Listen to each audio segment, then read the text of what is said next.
Hello everyone, this is Bertina Amy here, and welcome to my channel.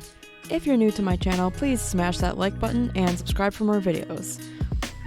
In today's video, I'm showing you how I made this matching Mommy and Me headbands. And this is specifically panda themed. Why panda themed? Well, because her birthday is a panda themed birthday for this coming weekend, and also because I love pandas, and because panda headbands, I couldn't find any anywhere. The closest thing was a panda spa thing, and that looked way too thick to be going out in like 70-degree weather. So the first thing I did is I took this Dollar Tree white baby headband and I made a bow off camera, which I'll show you how I did that later in the video, and I attached it just to the center of where there's sort of that built-in white bow. And then I took this headband from Temu that has these black ears. It looks like you would expect this to be more of like a set of mouse ears, but I wanted this for the purpose of making panda ears. So I snipped these off and then I hot glued them directly into the areas I wanted them on this white headband. And I just think this turned out so cute. I later tested it out on my daughter and oh my gosh, I squealed. It's just the cutest thing. I will try to show a picture of it later on in the future, so keep posted in the community tabs. So for the matching headband for me, the mom, I decided to repurpose the one I tore apart. I suppose in retrospect I could have just left that one alone, but I really needed this to become a white headband.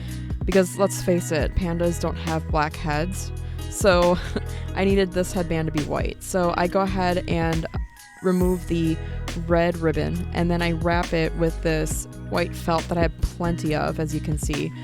And I just trim like a little bit of like an eyeballing guesstimate of how long and how much I actually needed.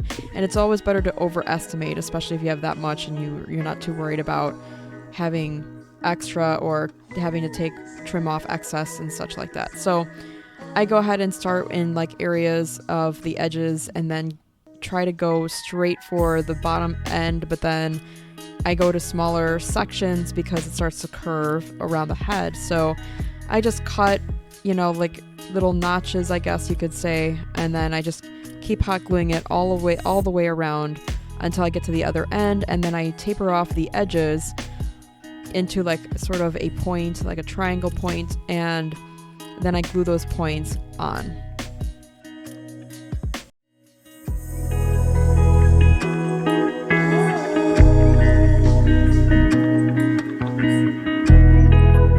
And by the way, I just want to point out that this headband is far from perfect, and I'm okay with this because I know that I can't expect perfection on something that I'm DIYing, and I don't think anyone else should either for themselves or for anybody else that they're watching. It can still look really good though, and that's totally okay.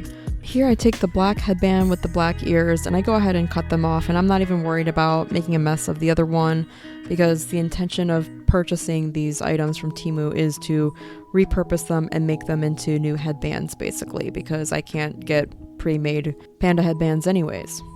So once I go ahead and take off the black ears, I go ahead and add a lot of hot glue to the bottom of it because I really want to make sure that this sticks to the headband itself, and I'm hoping that it will totally cover up the frayed looking edges of the ears. So I do the best that I can, but then once it's all glued on, I see that at the back it looks kind of messy, so then I decide that I'm going to go ahead and also add bows to these ears just to cover up that mess. Also, because hot glue gun, while it's hot, takes a little bit to cool off before it hardens and sets, so I'm holding these ears down just to make sure that they set in place where I want them to be.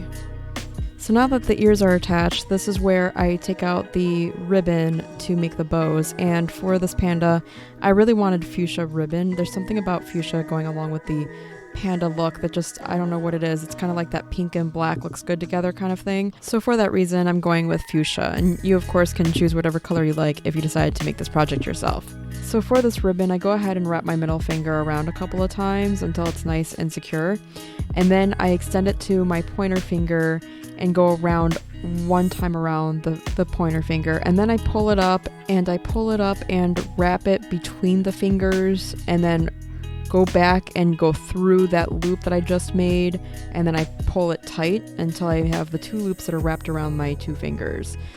and then I can pull the ribbon that's wrapped around the other finger out and below, and that's how I make one ribbon. And then I just make 2 of them, and then I attach them to the headband and the ears. And I make one purposely longer with the longer tails, that is, and wrap that around and try to make a little, like tie a little knot at the back of the ears, just to cover up the messy part of the back of the ears. And I repeat that for both sides. So there's actually 2 bows that I make for each ear, and I wanted that kind of double look, but you can of course just go with 1 if you prefer. Once I'm satisfied with the locations of both ribbons, or should I say all the ribbons, I go ahead and take my scissors and cut down the tails that are still flailing or hanging out, and I trim them down pretty short because I really don't want them very long, because I don't want them in my face. And so I do a simple cut off, and I just take my lighter and I just light the edges just so it doesn't continue to fray. And that's it for this matching Mommy and Me DIY. If you enjoyed this video, please like, share, comment, and subscribe below, and we'll see you in the next one. Thanks for watching. Bye.